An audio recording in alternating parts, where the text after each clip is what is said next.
Data Chief is a podcast for data and analytics leaders to share their personal stories and insights on technology, culture, and leadership.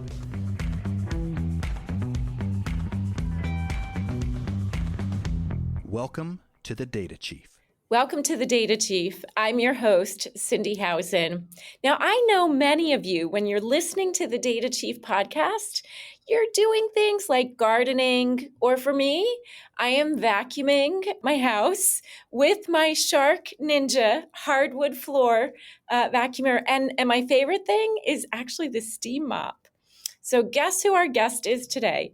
It is Elpida Ormanidou, Vice President of Analytics and Insights at SharkNinja.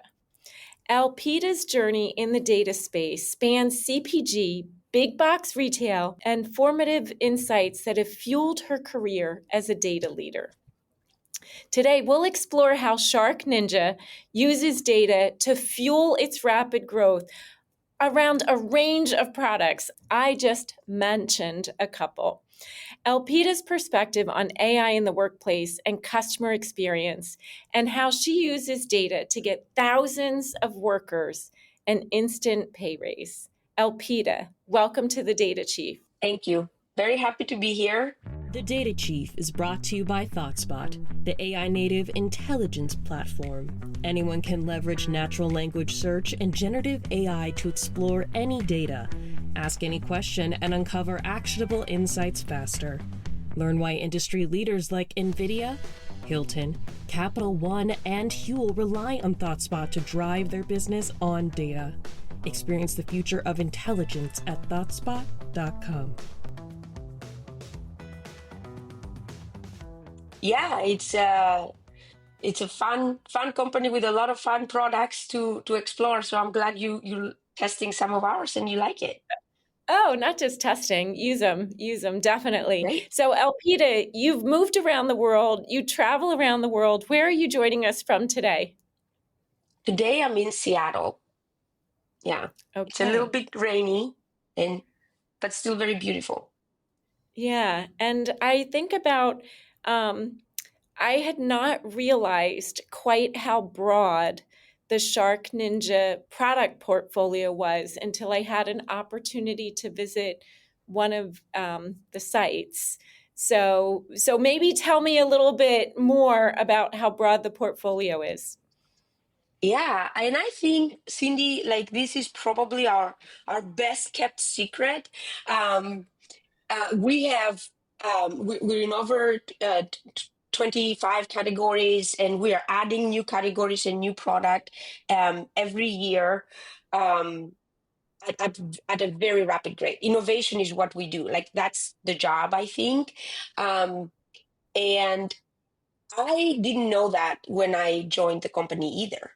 And what fascinated me is after I start talking a little bit more and I start getting a little bit more serious about it, I looked around my house. I had 7 different products between Shark and Ninja that I bought independent, like doing independent research. I love to get like the best. I'm not a big like cook or fancy cook or anything, but I like to have the best in my kitchen. So I had like the air fryer and I had the blender and like I had so many things around my house. And then I was like, oh my God, look at this, right? Yeah, it is a lot of cool products. And data, of course, is helping inform some of this growth. And so this is your role is new to them. Tell us a little bit about that. Yeah, so SharkNinja I never worked in a company that loves data and uses data as much as SharkNinja. It's like an obsession. And not only they use it in some of the ways that I've traditionally seen, when they allow data to lead the decision maker, which is, I think, why their success has been so big and so rapid. They will change that. We will be like in the middle of an innovation cycle and we will receive some feedback from a customer and everything stops. Like we take that very seriously and we can go even like 3 steps back and address all the issues. So by the time we put something in the market, is absolutely the best that we could get with the data that we had available. And then if we get new data, the cycle starts again, right? So I really, really love this about the company. Now, because it grew so fast, and the reason why I think I was brought in is to help now take what organically happens and the magic that happens organically using the data and making great decisions and timely decisions, and now create the right infrastructure around it, bring the right tools, staff the right teams to actually allow this to scale and support our growth, not only in the US, but across the globe. Yeah. And I think, so you and I have known each other for a number of years, Elpida, and we know that there's technology, but there's also culture and leadership that makes a difference in impact. And your CEO has even credited the success of the product innovation, at least in part, on data. Can you tell us a little bit about that? Yeah, and I feel that's basically, again, our CEO will be in the middle of a meeting and we will be discussing a new feature or something, and he will remember and quote specific customer reviews. Like he reads everything about the product, and I, like I have never before been part of a conversation like this where the CEO will like open his computer and like look at the data and like challenge the team. So that's what I mean. Everybody from the entry level analyst to Mark to Neil, who's our chief commercial officer, um, will have data on their fingertips at such a degree. Not talking points, actual data that they will read and they synthesize and they can repeat back and they can help guide the team. It's truly Yeah. fascinating. As a data professional, that warms my heart. Yes, it warms my heart too. So maybe can you share an example of either a product enhancement or a product innovation where data had a big impact that might surprise listeners? Um, I can share one that I heard in my orientation, and it stuck with me because of its simplicity and its beauty. So we were never in the coolers category before. Um, I believe it was Mark that I think went out in an event and there were kids playing, whatever, and he noticed the food in the coolers was getting soggy. We call it the soggy sandwich story Yeah. because it was mixed in with like drinks and there is ice and the ice melts and turns into water and it's a little bit like yucky, and he didn't like it, or he got the feedback from other people. He comes back and brings this as a challenge to the team, and then we have this like unbelievable product engineering team. They're just amazing. um, so they take this and they start with a consumer problem in mind. Now, if you go to any aisle in any store, you will see rows and rows of coolers, and they're all basically the same thing. It's like a big box, that you throw ice in and Yeah. that's it. But our engineering team took that to heart and say, how do we solve this problem? You know what they came up with? It's so simple. Just put drawers in the cooler. So I don't know if you That's tested or amazing. if you Yeah. tried the SharkNinja cooler yet. It's such a little change, but it makes a big difference in the experience. So as a soccer mom, in the weekends I Yeah. chuck that thing around. I mean, it's pretty amazing. Yeah, no, it sounds it. So I haven't checked out that product. We'll have to look at that for our football tailgates for sure. Now, a lot of this, though, you are in the CPG, consumer product space, which is a little bit different because you encounter things like consumer privacy. How are you balancing the need for consumer privacy and ethical considerations of the way the data is used with data governance? Yeah. This is another one that our CEO and our Chief Commercial Officer talks a lot about, and also one that they attribute our success to, and it's all about the customer giving us the permission and us earning the trust of the customer to do something. So throughout all our years, that's how we operate it. We create excellent product. We listen to the customer, deliver to a customer expectation and need, and that create trust. That then gives us the permission to continue to do great work for the customer. And so we're very particular about how we're going to use that data to inform the development cycle, and also informs how we run our day-to-day business. And it's not a policy or a set of standards alone that that drive this. Again, this is embedded into everything that we do. Very stringent controls around it.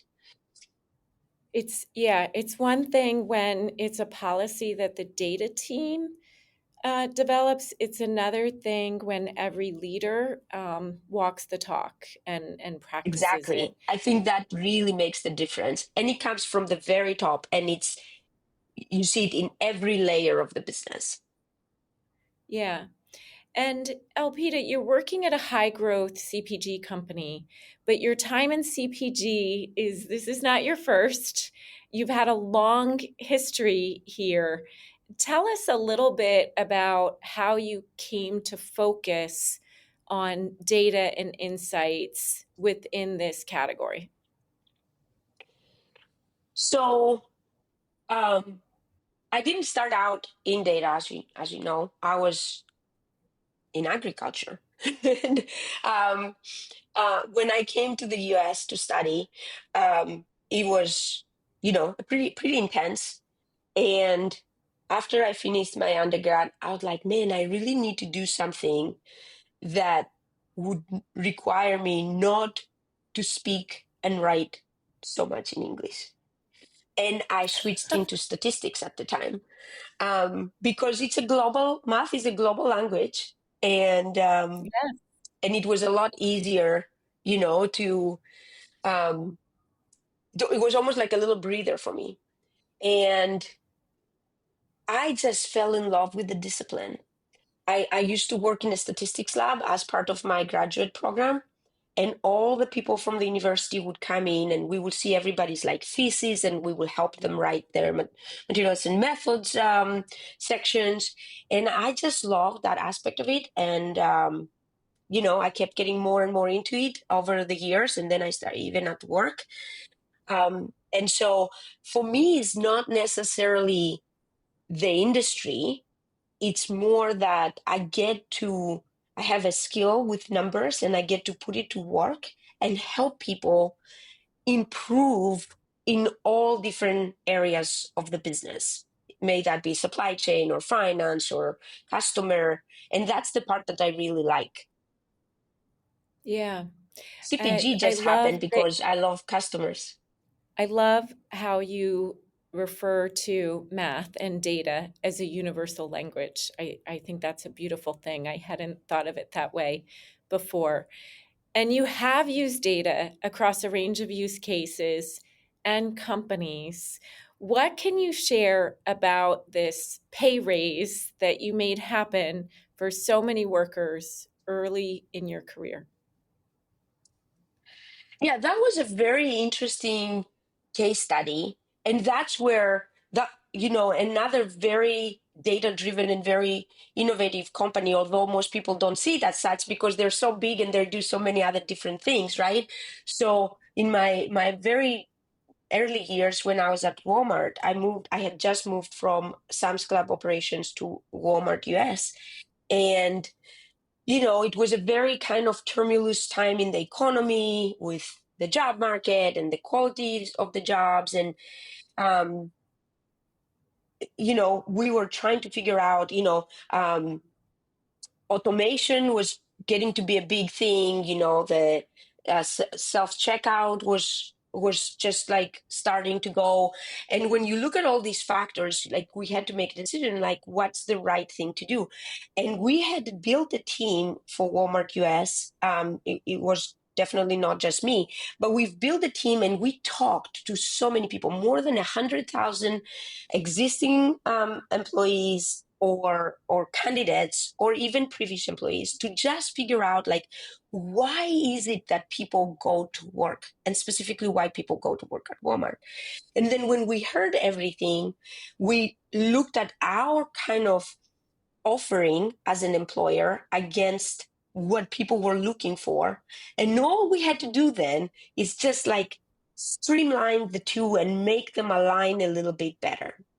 And what we found out, so of course there was a huge investment. I think Walmart at the time invested something like $2 billion. I don't remember. It's been like a long time since then. Very high engagement from the leadership, very kind of openness to help support this initiative.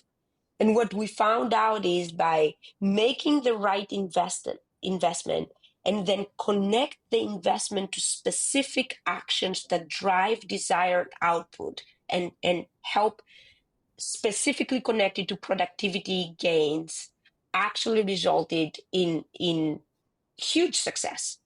And I am very proud, for the work that team has done. And I'm also very proud, again, for the leadership and the commitment to making that happen. Yeah, that's amazing. Thank you for sharing that. As you think about your comment of math, statistics, data being a universal language, I agree, but you've also made the point that it's not always easy for everyone to get to.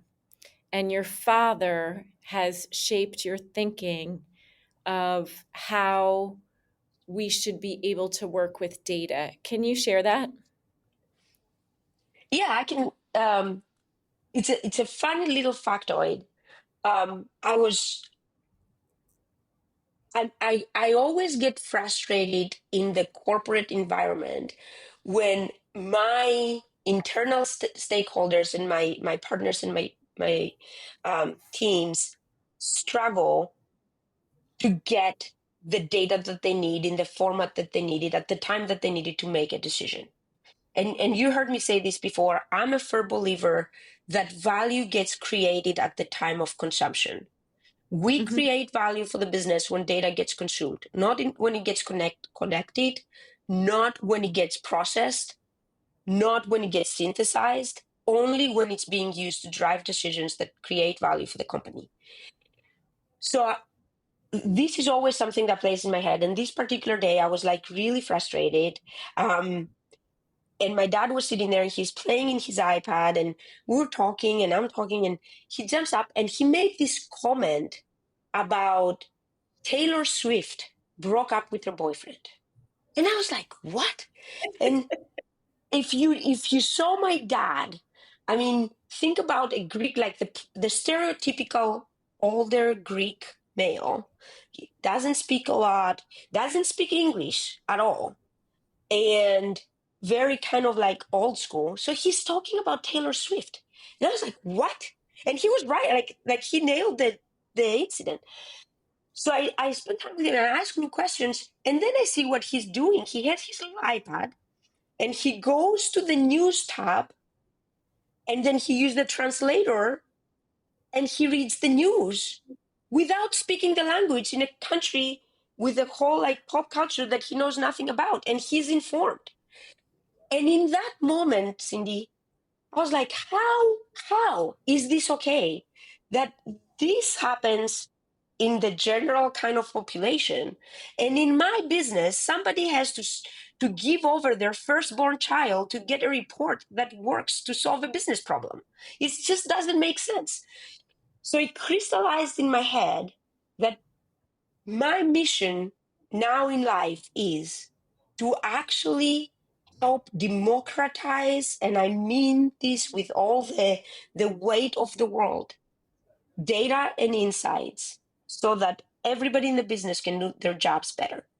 And I I'm very bullish about it, that like this is my commitment and my drive, and by God, I'm going to do it. Yeah, and I'm right there with you. And you're so right that we spend more than 100 billion annually on just storing the data. And it's just a cost until it is at the point of impact that it's actually used. So I love that story of your dad. I'm also wondering which boyfriend it was that Taylor broke up with at that point in time. But it's yeah, and I love how it has fueled your mission now at SharkNinja, but really um, in the CPG organizations you've worked with. I think it's great. There's a lot going on where I would say also generative AI is making your vision increasingly possible, but it's also having a profound impact on the workforce. How do you see this playing out at SharkNinja? Yeah. So I I believe we are experiencing another revolution. And as not an evolution, it's not happening slow. It's a revolution. It's transformative in the way that we're working. And that is the biggest difference with other periods in our history when something so profound has happened to us, like when electricity became available, or the industrialization era, where, automation brought so much change in how we worked at the time, where we went, from outside to inside big factories. So we've experienced in our history times of big change where the way work was happening and value collectively was creating changed. I think what's different now is the rate that is happening. Like it's happening by month to month, you see a big change. And with that, I mean, look, the way I do my job changed, right? Um, I, it's not a point of if it will happen. I think that what we need to be focusing on is how do we reskill and upskill ourselves to be ready for it, right? Because with any change, like some things, will go away with the old way of working, but there's going to be so many new things that will be available for the new way of working. And all we have to do is be able to like make the switch. I don't know how ready we are. And I don't think this is an industry problem necessarily, because it happens so broad and so fast.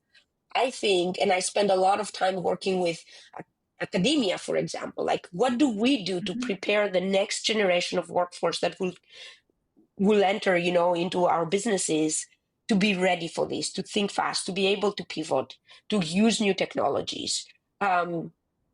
What is the role of nonprofit in how they help with the reskill and upskill, right? So I think it's more of like it's a broader problem than that, just one company or just even one industry. It's going to be a lot broader than that. For sure. It is. I do think of it as a generational shift, and it's a societal impact that we have to get right. And it's not just one mechanism, whether it's academia or the private sector or nonprofits, to solve for the reskilling, because it's happening so fast. And so there's also a lot of fear out there that humans will be replaced too much by AI. What are your thoughts on this? Um,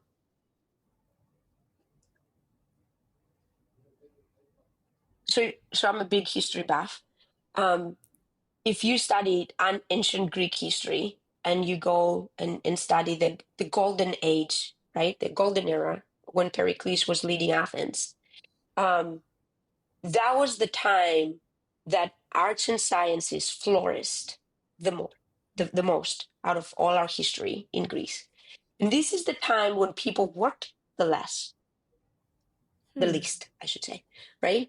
They didn't have the regular day-to-day jobs because, through wars and everything, like other people were doing the work for them, they lot us. So the citizens actually had all the time available to them to use, you know, the tools and do other things. And with those other things, they flourished. And we still today are experiencing these things. So where others have fear, I have hope and optimism that the more we automate and we remove mundane tasks from our day-to-day life or even our work life, the more we would be able to use our beautiful brains to actually reimagine and create new things that as a race and as humanity will drive us forward for another 2,000-3,000 years. So I'm not as fearful. Yeah, I like the vision, the future that you paint, that we will flourish. I think getting rid of the drudgery, or even as you described, having to give up your firstborn child before you can even get to an insight, that we can get rid of that process. I think that's exciting. You also have talked about how one of the last mile challenges with AI is getting it baked into the day-to-day operations. Can you talk about what are some of the obstacles of that and how do you overcome them? Yeah. So if you think of a company as an organism, as a chain, that everything is kind of interlinked and working together to level up in terms of, you know, to get to the next kind of iteration of goodness, all the elements will, or most of the elements will have to work together and elevate. And where I think today we struggle is that we have niche applications of excellence using AI, like generative AI has done phenomenally well. But I think it would be an art and the magic of synchronicity to take all those components and each the innovation in each one and connect it at the right time to create the next level of experience, both for internal stakeholders in the business, but more importantly for customers. Yeah. Because having it work in a lab doesn't mean it's going to work just as good in real life. There is so many different factors, right? I was just reading an article about Tesla, right? The self-driving car, and somebody just took styrofoam and painted as the road and put it in front of the car, and the car didn't recognize it. Now, of course, we learned, that's why I talk like the speed of innovation is crazy, because from the time we figured it out until now, like we already solved the problem. But these are the kinds of things that get thrown at us when we take a great concept from a lab where we developed it and prototyped it, and we put it in real life. And also, as soon as you create something good, the customer is already thinking about the next great thing out there. So it's always going to be a race, and it's a never-ending challenge. Yeah. Is this where agentic AI comes in? Exactly. I think, and that, I mean, lots of focus in that space. And I have a lot of hope that this is going to help us create that unlock. Yeah. It's an exciting future for sure. And so we've talked a lot about what's happening at the industry-wide level. Let's come back to your team, your data team. How do you ensure that they are keeping up to date? What kind of training or mentorship programs do you think is important for them? So because I see us, you know, working together as an ecosystem, and because I think this collaboration and aligning on the time between the components is important, a big part of my training protocols always involve working together with our partners. So if we, for example, are onboarding ThoughtSpot as a tool, we will be doing a lot of joint work sessions to make sure people get this skill, even if they don't need it today. Even if I have people, for example, that are working on insights and maybe not particularly in the day-to-day data operations, I would still offer that training so they're versatile and broad enough when the need gets there. So working with my partners and taking advantage across the portfolio, what's there is a big one. But the one thing that I've done successfully in the past, and I think I will continue to do, is people come to work because they want to solve fun, challenging problems and create value. At least the people that come to work for me, right?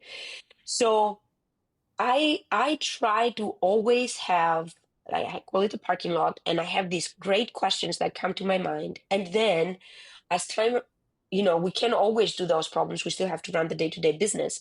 But I always have one of those into the mold. And then we create these pods where people from different parts of the org even come together to solve this one problem. And by doing that, this cross-pollination and training, and then the satisfaction that we solved something at the end, the reward that comes at the end of this training is very fulfilling. So those are my two on-the-job training concepts that worked really well for me. But I will tell you personally, I think for us to be ready for what comes next, we have to be constant learners. And we have this concept I love this at SharkNinja, we call it be an explorer, where we are encouraged even, and we're encouraging our workforce to keep learning new things. And I'll tell you, like for me, I'm still on this like neuroscience like tangent where I would go online like Coursera or whatever and just take whatever free courses are available out there. You don't even have to spend money. There's just a wealth of knowledge out there if you're interested, and just keep learning and keep getting informed about new exciting things that are a passion of yours. It doesn't have to be the same for everybody, but keep your brain sharp and constantly learn is a big thing on a personal level. And for sure, we talk about being a continuous learner is important for any data and AI leader, but also for their teams. The challenge is they will often say, but I am so bogged down with my day-to-day work. It's hard to create the time for that. What are your best practices for making that time both for yourself and for your team? Yeah, actually, I always encourage people. I was like, take your own, future in your hands. Nobody's going to care about your development more than you, right? So each one of us should actually strive for this. But last month, I heard our CEO actually talk about something. You know what? If you want to do something, just call in sick. Just say, I'm sick today. And then spend the day and do this work. And actually, this removed the shackles, basically, from so many people in the organization. So you will hear is like the call-ins pod. So all these people that were passionate and interested to try something, we're now in different pods, like solving together, and it's like a short 24-hour break from our day-to-day job, and then we do something as a hack, right? And Mark talked about this in Shop Talk, and the concept of how that helped us address a big challenge that we had around tariffs and the pressure that they put on us, right? And you get 30 people in a room, everybody called in sick from the day-to-day job, and now we have a great solution, and we're in a much better spot by thinking creatively about it. So it's all a matter of attitude, I think.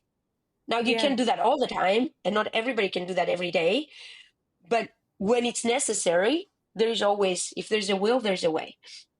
Yeah, that's amazing. What a fun way of carving out the time, and then the benefit that came out of that. Elpida, I always feel like we can talk for hours, but we're going to shift to a light-hearted lightning round. When you think about everything you've worked on, what's an unexpected or exciting adventure you've had? Oh my gosh, there's so many, but one that comes to mind right now is I was asked to do an engagement in India. So there's something called the 100 Resilient Cities of the World. And Surat in India is one of those 100 resilient cities. And it's amazing because the two biggest industries in Surat is they make the saris, so it's the clothing industry, and then the diamond industry. They're the biggest producers of the cut and process diamonds in the world. So they have big congestion. Logistically, it's a nightmare. So they have this big congestion, and there's this difference between, the workforce for one industry versus the other. And so I think they partnered with IBM, and IBM was the sponsor, but they went to different companies in different industries, and they plug out some people, they put us all together, and we work with the mayor and the local leadership team to help design the concept of a potential a new industrial park that can help with the congestion of the city. So that was one thing that was out. It's still on my passion. It's still about helping Yeah. people and solving problems using a different skill set. But it was like a short break in my career that I took to do this, and it was fun. Like we had to go live in Surat for a while, and it was fun. Yeah, no, and I've been able to wear some of those beautiful saris made from there. So thank you for sharing that. If you could have dinner with any historical or fictional character, who would that be? So my crush from all historical figures is Marie Curie. I I loved her. I love her story. I'm very passionate about it. Um, I if you see her, Eve Curie wrote the book about Marie's story. The leaves are coming apart. I read it so many times. I never get tired of it. So I would love to have dinner and just have a conversation with her. Oh, good. How about, is there a quote or mantra that inspires you daily? Ah, so many, so many. But done is better than perfect. That's one that I would encourage again, because I think it's relevant right now because change is happening so fast. And if we adapt kind of the old way where we have to study everything and consider all contingencies and like build something to perfection before we go out, it's never going to work. Um, we're always going to be late. So I think for right now, done better than perfect is best. Like put something out there, rapid prototype, iterate, and continue to build. Yeah, wise words for a recovering perfectionist like me. How about the best piece of advice you've ever received? um,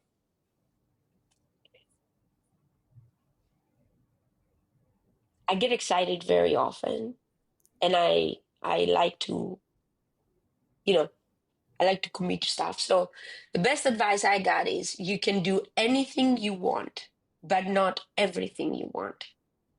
So value on prioritization and focus is big, and yeah, that helped me personally a lot because of my tendencies to overcommit. So good, Elpida. And then you can choose the last one, depending on your mood in the moment. Either what are you most grateful for, maybe beyond, of course, the obvious health, family, or something that has just totally made you laugh out loud recently. So I'm going to talk about something that made me laugh out loud. It's not recent, but it's this incident. When my daughter was little, we went to the bank, and I'm sitting there trying to fill something out, and the pen is tied to the desk, and I can't get it to work. And she's asking why is the pen tied to the desk? And I was busy, so I didn't pay attention. The cashier says, "You wouldn't believe how often people steal the pens." And my daughter turned around and said, "We trust them with all our money and they don't even trust us with a pen." And I just laughed. It was Yeah. just so Yeah. hilarious. So we were Yeah. talking about this the other day, so it's fresh in my mind, but it's like from the mouth of a baby, right? Like, Yes. anyway, so that's, kids say the funniest things. Yeah. And I know that you are such a big role model for your daughter as well. Elpida, thank you so much for being on the Data Chief and for being a force in our industry. Thank you. I really appreciate it. Enjoy the conversation. Thank you, Cindi. Thank you for joining the Data Chief as we explore data and AI leadership. To continue your journey, subscribe to our podcast on your preferred listening platform and connect with me on LinkedIn or X at BI Scorecard. If you are loving this podcast, please rate or review it so others can also discover the podcast.